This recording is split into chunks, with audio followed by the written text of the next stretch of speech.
আজ রাত 12টায় হঠাৎই আমার হাজব্যান্ড আমাকে সারপ্রাইজ বার্থডে গিফট দেয়। তো আমি শুয়েই পড়েছিলাম, তারপর হঠাৎই আমার সামনে একটা সুন্দর কেক আর একটা সুন্দর গিফট নিয়ে এসে রেখে দেয়। আর আমাকে বলেছিল চোখ না খুলতে।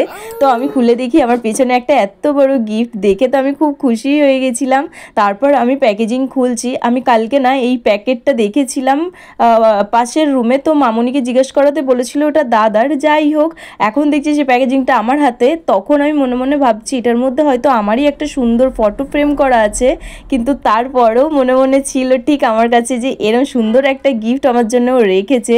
আর এই ফটো ফ্রেমটা আমার অনেক দিন ধরে পছন্দ হয়েছিল, যেটাও আজকে আমাকে এনে দিয়েছে আমার বার্থডের দিনে। এর থেকে বড় উপহার কিছু হতে পারে না। Thank you so much my husband. তারপর সকালবেলায় আমি স্নান করে ঠাকুর পুজো দিয়ে মামনি আমাকে আশীর্বাদ করে নিচ্ছে। যেহেতু আমি ডিউটিতে যাব, তাড়াতাড়ি করে মামনি অনেক কিছু রান্না করেছে। আর আজ যেহেতু ছিল শনিবার, বেশি কিছু ননভেজ তো করতে পারবে না, ভেজের মধ্যে যতটুকু পেরেছে করেছে। বাবাও আমাকে আশীর্বাদ করে নিয়েছে। তারপর তাড়াহুড়ো করে আমি দুটো খেয়ে নিয়েছি। আর যা খাওয়ার মধ্যে ছিল আজকে নিরামিষ, তো করেছিল 5 রকমের ভাজা, ডাল, ফুলকপি আলুর তরকারি।